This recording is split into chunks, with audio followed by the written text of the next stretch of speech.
সুপ্রিয় দর্শক, স্বাগতম জানাচ্ছি সর্বশেষ আপডেট বাংলা সংবাদে। শুরুতে জানিয়ে দেব সংবাদ শিরোনাম। এবার লড়াইয়ের ময়দানে নেত্রী শেখ হাসিনা কর্মীদের দিলেন বিরাট নির্দেশ। ধরো হাল শক্ত হাতে, ভয় কি নদীর সাথে, টলবে না নৌকা হিরণ ঝড়ে রে। নেত্রী শেখ হাসিনা দিল্লির ভার্চুয়ালি বৈঠকে সারমর্ম এটাই। এদিকে আজ তিনি ওয়ার্কিং কমিটি বৈঠক ডাকেন। বৈঠক হয় ভার্চুয়াল দলের শীর্ষ নেতারা ভার্চুয়ালি বৈঠকে হাজির ছিলেন। সেই বৈঠকে শেখ হাসিনা দলের শীর্ষ পর্যায়ের নেতা থেকে দলীয় কর্মীদের 3টি হোমওয়ার্ক দিয়েছেন। সেই সঙ্গে বলেছেন এই হোমওয়ার্ক কোনোভাবেই ফেলে দেওয়া রাখা যাবে না। আজকের কাজ আজকেই করতে হবে, পরে করব বলে রেখে দেওয়ার প্রশ্নই ওঠে না। প্রথমত হলো কর্মীদের মাঠে নামার নির্দেশ। বঙ্গবন্ধুর কন্যা জানিয়ে দিয়েছেন মানসিক প্রস্তুতি নিতে হবে, সবাইকে দেশে ফিরতে হবে, নামতে হবে ময়দানে। ওয়ার্কিং কমিটির সকল সদস্য ভাষণ দেন। বেশ কয়েকজন গুরুত্বপূর্ণ নেতা সবাই উপস্থিত ছিলেন, যারা ওয়ার্কিং কমিটির সদস্য না হলেও ভাষণ দিয়েছেন। আলোচনায় কয়েকজন নেতা আওয়ামী লীগের কার্যক্রমের উপর নিষেধাজ্ঞা বলবৎ থাকার প্রসঙ্গে উপস্থাপন করেন।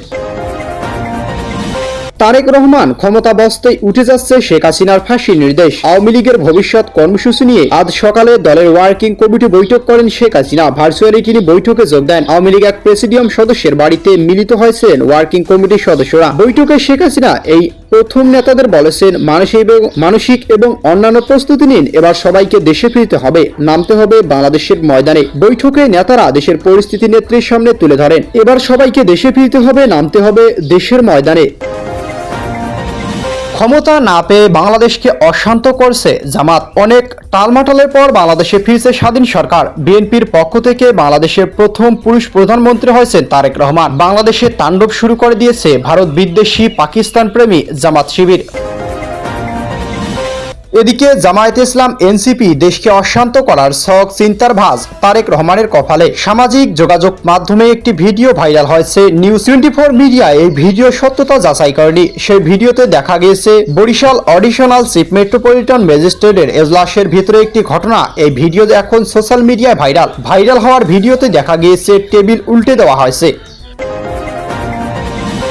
এতক্ষণ শুনছিলেন সংবাদ শিরোনাম, এবার জানাবো বিস্তারিত। এবার লড়াইয়ের ময়দানে নেত্রী শেখ হাসিনা কর্মীদের দিলেন বিরাট নির্দেশ। ধরো হাল শক্ত হাতে, ভয় কি নদীর সাথে, টলবে না নৌকা হিরণ ঝড়ে রে। দিল্লিতে আওয়ামী লীগ নেত্রী শেখ হাসিনা দিল্লির ভার্চুয়ালি বৈঠকে সারমর্ম এটাই। এদিকে আজ তিনি ওয়ার্কিং কমিটি বৈঠক ডাকেন। বৈঠক হয় ভার্চুয়াল দলের শীর্ষ নেতারা ভার্চুয়ালি বৈঠকে হাজির ছিলেন। সেই বৈঠকে শেখ হাসিনা দলের শীর্ষ পর্যায়ের নেতা থেকে দলীয় কর্মীদের 3টি হোমওয়ার্ক দিয়েছেন। সেই সঙ্গে বলেছেন এই হোমওয়ার্ক কোনোভাবেই ফেলে দেওয়া রাখা যাবে না। আজকের কাজ আজকেই করতে হবে, পরে করব বলে রেখে দেওয়ার প্রশ্নই ওঠে না। প্রথমত হলো কর্মীদের মাঠে নামার নির্দেশ। বঙ্গবন্ধুর কন্যা জানিয়ে দিয়েছেন মানসিক প্রস্তুতি নিতে হবে, সবাইকে দেশে ফিরতে হবে, নামতে হবে ময়দানে। ওয়ার্কিং কমিটির সকল সদস্য ভাষণ দেন। বেশ কয়েকজন গুরুত্বপূর্ণ নেতা সবাই উপস্থিত ছিলেন, যারা ওয়ার্কিং কমিটির সদস্য না হলেও ভাষণ দিয়েছেন। আলোচনায় কয়েকজন নেতা আওয়ামী লীগের কার্যক্রমের উপর নিষেধাজ্ঞা বলবৎ থাকার প্রসঙ্গে উপস্থাপন করেন। শেখ হাসিনা বলেন ওই নিষেধাজ্ঞার 2টি কারণে অবৈধ। এক, আওয়ামী লীগ যেমন কোনো অপরাধ করেনি, যে কারণে সন্ত্রাস দমন আইনে তাদের কার্যক্রমের উপর নিষেধাজ্ঞা জারি করা হয়েছে। 2, মোহাম্মদ ইউনূস অন্তর্বর্তী সরকার ছিল অবৈধ সরকার, সেই সরকারের নির্দেশ কখনোই বৈধ হতে পারে না। এরপরই শেখ হাসিনা বিএনপি সরকার নাম না করে বলেন আমরা আশা করব বর্তমান সরকার এই অবৈধ নিষেধাজ্ঞা প্রত্যাহার করবে, যদি না করে আমাদের মতো করে সিদ্ধান্ত করব, কর্মসূচি ঘোষণা করব। বৈঠকে নেতারা দেশের পরিস্থিতি নেত্রীর সামনে তুলে ধরেন। যে নেতা যে এলাকার দায়িত্ব আছেন তিনি সেখানকার পরিস্থিতি নেত্রী জানান। নেত্রী এবং নেতারা বলেন যে নির্বাচন অনুষ্ঠিত হয়েছে তা একটি প্রহসন মাত্র। এই সময় শেখ হাসিনা দেশি বিদেশি পর্যবেক্ষকদের ভূমিকা নিয়ে কটাক্ষ করেন। তিনি বলেন বেশ কয়েকজন পর্যবেক্ষক বাংলাদেশে দাঁড়িয়ে বলে এসেছেন খুব ভালো নির্বাচন হয়েছে, তারাই আবার নিজেদের দেশে ফিরে রিপোর্ট দিয়েছেন 12 ফেব্রুয়ারি বাংলাদেশে নির্বাচনের নামে এক সাধারণ নাটক মঞ্চস্থ হয়েছে। তারেক রহমান ক্ষমতাবস্থায় উঠে যাচ্ছে শেখ হাসিনার ফাঁসির নির্দেশ। আওয়ামী লীগের ভবিষ্যৎ কর্মসূচি নিয়ে আজ সকালে দলের ওয়ার্কিং কমিটি বৈঠক করেন শেখ হাসিনা। ভার্চুয়ালি তিনি বৈঠকে যোগ দেন। আওয়ামী লীগ এক প্রেসিডিয়াম সদস্যের বাড়িতে মিলিত হয়েছেন ওয়ার্কিং কমিটির সদস্যরা। বৈঠকে শেখ হাসিনা এই প্রথম নেতাদের বলেছেন মানসিক এবং অন্যান্য প্রস্তুতি নিন, এবার সবাইকে দেশে ফিরতে হবে, নামতে হবে বাংলাদেশের ময়দানে। বৈঠকে নেতারা দেশের পরিস্থিতি নেত্রীর সামনে তুলে ধরেন। এবার সবাইকে দেশে ফিরতে হবে, নামতে হবে দেশের ময়দানে। তিনি সেখানকার পরিস্থিতি নেত্রীকে জানান। নেতারা বলেন যে নির্বাচন অনুষ্ঠিত হয়েছে তা একটি প্রহসন মাত্র। এই সময় শেখ হাসিনা দেশি বিদেশি পর্যবেক্ষকদের ভূমিকা নিয়ে কটাক্ষ করেন। তিনি বলেন বেশ কয়েকজন পর্যবেক্ষক বাংলাদেশে দাঁড়িয়ে বলে এসেছেন খুব ভালো নির্বাচন হয়েছে, বর্তমান বিএনপি ক্ষমতা এসেছে, বিএনপি একটা সময় ছিল আওয়ামী লীগের শত্রু, কিন্তু এখন তারাই আওয়ামী লীগের বন্ধু। শেখ হাসিনা ভারতে আছেন, কোথায় আছেন তা কেউ জানে না। অন্যদিকে জুলাই আন্দোলন ছাত্রগণ হত্যার ঘটনায় শেখ হাসিনাকে দোষী সাব্যস্ত করে মৃত্যুদণ্ড দেওয়া হয়। প্রাক্তন প্রধানমন্ত্রীর বিরুদ্ধে আনা মামলাগুলো দায়িত্ব ছিল বাংলাদেশের এই আন্তর্জাতিক অপরাধ ট্রাইব্যুনাল। বিচারপতি মোহাম্মদ গোলাম মর্তুজা মজুমদারের নেতৃত্বে আন্তর্জাতিক অপরাধ ট্রাইব্যুনাল সাজা সরাসরি সম্প্রচার করা হয়।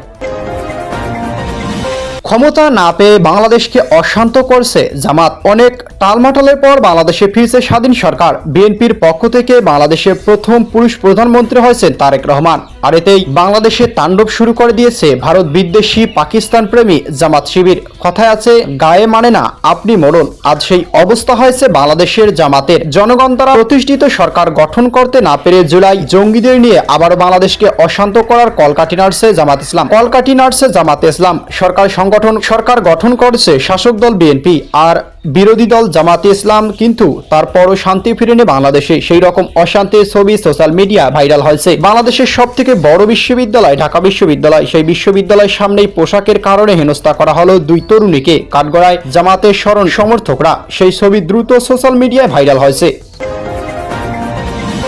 এদিকে জামায়াতে ইসলাম এনসিপি দেশকে অশান্ত করার শখ চিন্তার ভাঁজ তারেক রহমানের কপালে। সামাজিক যোগাযোগ মাধ্যমে একটি ভিডিও ভাইরাল হয়েছে। নিউজ 24 মিডিয়া এই ভিডিও সত্যতা যাচাই করেনি। সেই ভিডিওতে দেখা গিয়েছে বরিশাল অডিশনাল চিফ মেট্রোপলিটন ম্যাজিস্ট্রেটের এজলাসের ভিতরে একটি ঘটনা। এই ভিডিও এখন সোশ্যাল মিডিয়ায় ভাইরাল হওয়ার ভিডিওতে দেখা গিয়েছে টেবিল উল্টে দেওয়া হয়েছে, চলছে চেয়ার সরাসরি, বিচারকের টেবিলে থাকা কাগজপত্র ছুঁড়ে ফেলা হয়েছে। এরা সকলে আইনজীবী এবং এরা বিএনপি পন্থী সংগঠনের সদস্য।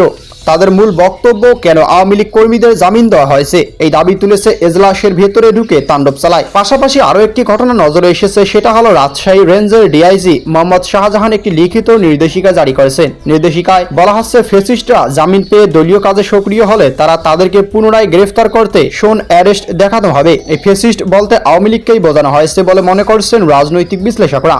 তাদের মতে আওয়ামী লীগ যেসব নেতারা বিভিন্ন জেলে আটকে রয়েছেন তারা জামিন পেতে চাইলেও মুচলেকা দিতে হবে যে তারা আগামী দিনে কোনো সক্রিয় রাজনীতিতে অংশ নেবে না।